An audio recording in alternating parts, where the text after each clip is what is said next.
Hi everyone, 31st of May.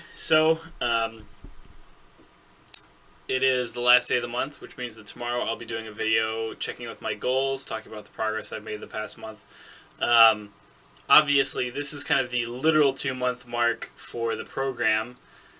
Well, 1.5 month mark because I got started about about halfway through the month. Um, yeah, I'm a little bit behind on that just because of weddings and stuff I've been busy with recently, vacations. But writing has been good, and everything else is mostly on track. So I'm still pretty proud of where I'm at. Um, Aside from that, today's workouts are pretty good. The leg press, I did the leg press instead of the deadlift again today.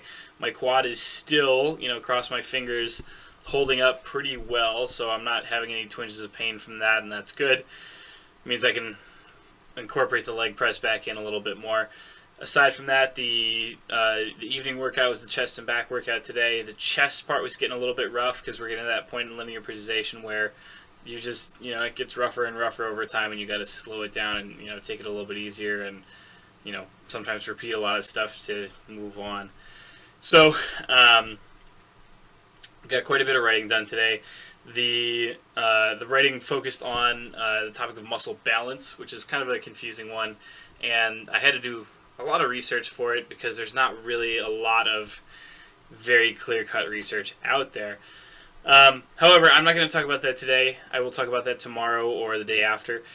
Today, what I wanted to do was I wanted to take some viewer questions and just see what people want to know about. So I went ahead and popped onto Facebook and Twitter, asked people what kind of questions they have about fitness, any questions at all that I can answer. So with no further ado, we will go ahead and get started on that. First one is on Twitter, handle @MagpieMcGraw. I enjoy doing some slow-ass bodyweight squats and push-ups. Are those good? What is your experience with these exercises? So that's a few different questions rolled into one. One is, sort of, how do I feel about bodyweight exercises? Bodyweight exercises are great, and the best part about bodyweight exercises is you can do them anywhere. There are plenty of people who get super jacked and super strong doing only bodyweight exercises. The only issue I have is that most people don't know how to properly progress by adding in different variations, trying new things, adding a little bit of weight. So the only variable that you can really change is rep number. So if you do 50 push-ups one day and you do 55 push-ups the next day, well, sooner or later you get to a point where you're doing hundreds and hundreds of push-ups a day, and it's taking you forever because it's just not fun. So when it comes to bodyweight exercises, the main issue I have with those is that people need to find other ways to vary it up, or maybe add some weight. It's not going to kill you. Now the second question, kind of twined in with that is, how do I feel about slow reps? Slow reps are not a bad thing, particularly if you have issues with movement, if you have issues with stability or mobility. If you're really wobbly doing reps, a lot of beginners are, or people have injury or stuff like that. It can absolutely be useful. However, in the long run, slow is not the way to go. We actually have a lot of research that seems to confirm that faster reps are better in every way, shape, and form. There's one guy named Fred Hahn, H-A-H-N, who he has some nutso thing where he calls it like the slow burn revolution or something like that. He does these super slow sets where it's like 30 seconds, 30 seconds, and it's crazy. So that's obviously not helpful, and the problem is that when you're slowing it down that much, you're not recruiting all of your muscle fibers at once, so you're unlikely to get a maximal contraction, which is to say you're not getting as much out of the exercise. By purposefully moving faster, you can actually recruit more muscles. You can recruit muscle more maximally, and that means that you can get a better effect out of it. Does that mean that super fast reps are necessarily the way to go? Well, maybe not either, because then you can lose control if you're going super fast, because with every lift there is a raising portion, and then when you get towards near the top, there's a portion where you're actually slowing yourself down. So if I'm doing a bench press, I'm coming off my chest and I'm accelerating, and then I'm stopping when I get to the point where my arms lock out, because otherwise I would just be throwing the barbell away from me, and with a really heavy weight, that's obviously pretty dangerous. So what happens is when you purposefully accelerate out of that hole as quickly as you can, you then have a problem where you get towards the top of the rep and you have to slow it down. So you have to spend a lot more energy, and it's a lot harder to slow it down. So I would say in general, faster is better, but super fast does not have to be the way to go. And slower can be useful for people who need to master the movement, but super slow is definitely not the way to go. All right, second question at Lesbiologist. Question is, why are meat sweats? So, for those of you that don't know, meat sweats is a colloquial term for what happens when you eat a lot of meat and you get really sweaty. And I went ahead and I Googled to see if there was any research on this, because I was actually a little interested. I don't think there is any research on it, and I think it's mostly a anecdotal thing.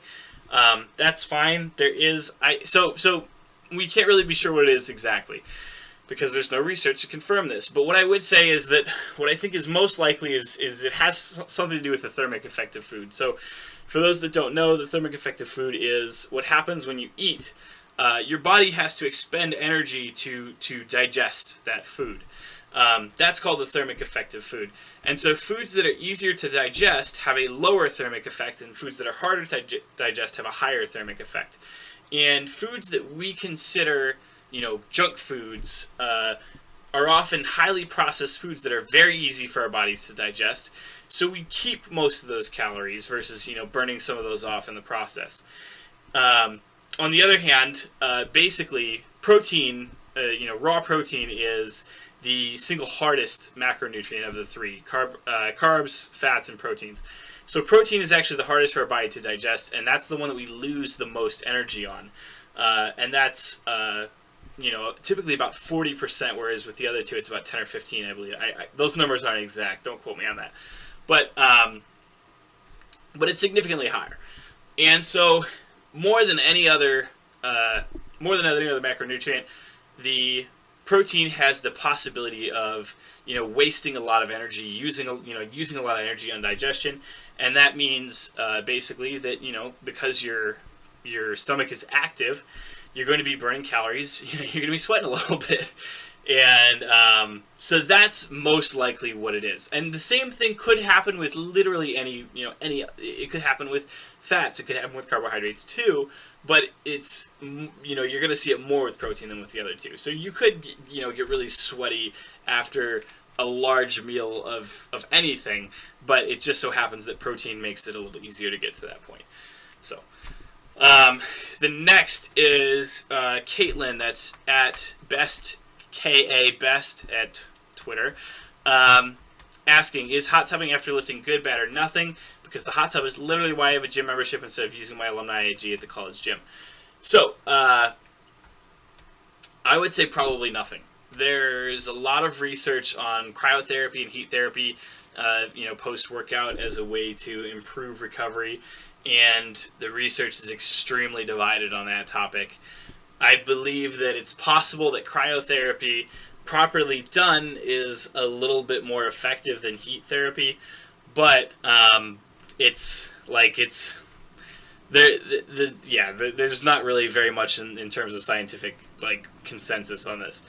And what I would say is that doesn't mean that it can't help. Placebo is an amazing thing, and I love to take hot. I have a jets in the tub downstairs, and I love to take a hot bath. So yeah, if it feels good and you like it, that helps. Psychologically, you can't underestimate the psychological end of things. So psychologically, that will certainly help, even if it's just a placebo effect or something like that. Physically, I couldn't tell you exactly whether or not it helps, but I would say it tends towards probably no real effect. Next person is at LeroNet. If I'm not looking to get swole, sorry, is 30 minutes of yoga daily sufficient exercise? Absolutely. Honestly, 3 to 4 days a week is sufficient exercise. You don't even have to do it daily. But I will say there's a few benefits. We know obviously that higher training frequency is better. So training every day, even if it's, you know, like a really light exercise, you know, like something very light, that's awesome. You know, if you can do something every day, that's amazing. You know, even if it's super light. Now, is yoga, you know, gonna, you know, get you super jacked or anything like that?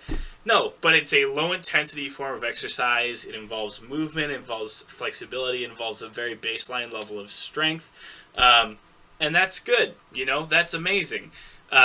You know, like the very first step in, you know, getting someone fit is making sure that they can do something 3 to 4 days a week or more. If they can't do it 3 to 4 days a week or more, then, you know, you can't build on that. You know, even if it has to be the lightest exercise in the world. So, yeah, is 30 minutes of yoga sufficient? Absolutely. You know, you don't have to go any further than that if you're not, you know, seeking to get massive athletic goals.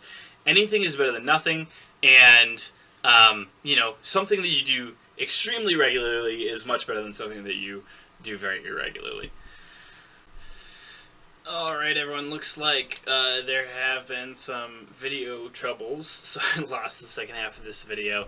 I will go ahead and do the other half of it tomorrow, so I guess that'll be it for now.